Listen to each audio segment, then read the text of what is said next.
সোমবার সকাল থেকে কখনো মাঝারি কখনো মুষলধারে বৃষ্টি হচ্ছে রাজধানী ঢাকায়। টানা বৃষ্টিতে তলিয়ে গেছে নগরীর প্রধান সড়ক সহ অলিগলি। ধানমন্ডি, মিরপুর, বনানী সহ বিভিন্ন এলাকার প্রধান সড়কে জলাবদ্ধতার সৃষ্টি হওয়ায় ভোগান্তিতে পড়েন এ পথের চলাচলকারীরা। সব মানুষের মনে করেন যাতায়াত করতে কষ্ট করে, গাড়ি ঘোড়া চলতে পারতেছে না।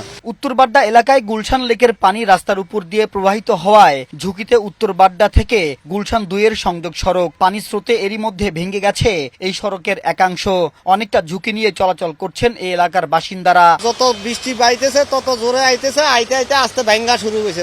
পানি বন্যা মানুষের অনেক দুর্ভোগে চলতেছে। দেন না রাস্তাঘাট কি ভাঙ্গা কি অবস্থা হয়েছে। ঢাকা শহরে তো মনে করেন এত বৃষ্টি ট্যাকেল দেওয়ার মতো পৃথিবীর কোনো জায়গায় এরকম সম্ভব না। প্রধান সড়কে হাঁটু থেকে কোমর পর্যন্ত পানি জমে যাওয়ায় অনেক জায়গায় যানবাহন নষ্ট হয়ে তৈরি করছে যানজটেরও। অফিসগামী মানুষ পরিবহন সংকটে ভোগান্তিতে পড়েন। চাকরিজীবী এবং কর্মজীবী তাদের সকালবেলা অনেক কষ্ট হয় এবং দুর্ভোগ হয়।